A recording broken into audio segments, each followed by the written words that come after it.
Hey everyone, Humphrey here with Router Gods. Today is February 10th, 2023, here in Singapore in front of the Ministry of Manpower Employment Pass Service Center.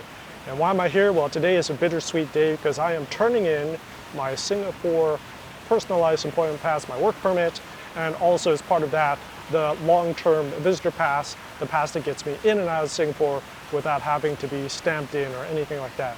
So why am I turning in my employment pass? It's because, well, there's two criteria to keeping your employment pass, well, at least two. So every year you have to have a certain minimum salary, and that is divided over, you take your salary divided over 12 months for the year, and you have to hit a certain minimum. And yeah, didn't meet that because I left my job in August, so it's pretty tough to hit. But also another thing that you may not realize for salespeople is a big part of your salary is the commission piece. Now for Singapore, they're counting your base salary in this calculation. Criteria 2, which I also didn't meet, is you're allowed to be unemployed for up to 6 months at a time. So I left in August, today is February 10th, and it has definitely been 6 months. So when you no longer meet that criteria, you're supposed to go on the website, and it was actually a pretty quick form. It took me about 5 minutes. I will post the screenshots up on the screen, and then they tell you you have 7 days to turn in the physical card into the employment center, the Employment Pass Service Center. So I'm going to be doing that in a couple minutes. Now you may be thinking, well, what do I do now? Am I going back to the US? What's going on? So I will still keep my place here in Singapore. I've got a room in a condo in Little India, around Little India, and I'll keep that. It's basically going to be expensive storage. I don't pay that much on it though. And American citizens get an automatic 90 days to whenever we come into Singapore. We don't need I won't need any visa or anything like that.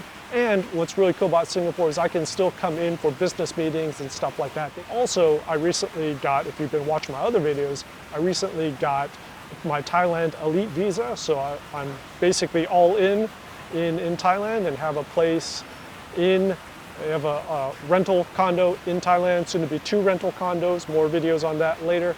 And yeah, I'll be in Thailand and I'm only a couple hours away by plane.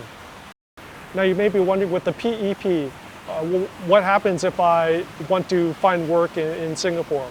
That is still possible. What's going to happen is if I find another job in Singapore, and basically the game plan here is right now the job market is a little interesting because there's tons of layoffs.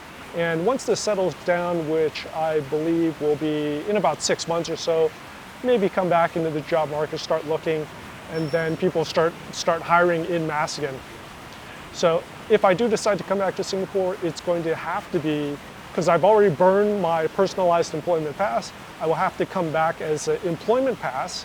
So the company will have to refile, we'll have to file for a new employment pass, and I'll have to go through it all again. Now, hopefully it'll be easier because I've done it all before, and I've got all the documents already prepared, so it will be hopefully significantly more easy, but I will have to go through the process again.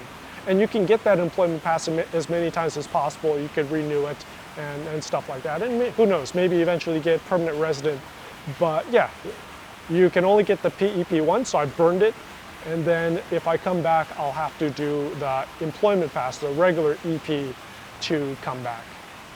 Okay folks, well, I'm gonna go in there and turn in my employment pass and then kiss it goodbye. So if you have any further questions, just leave them in the comments below. Thanks for watching, like and subscribe, and I'll talk to you later. Bye.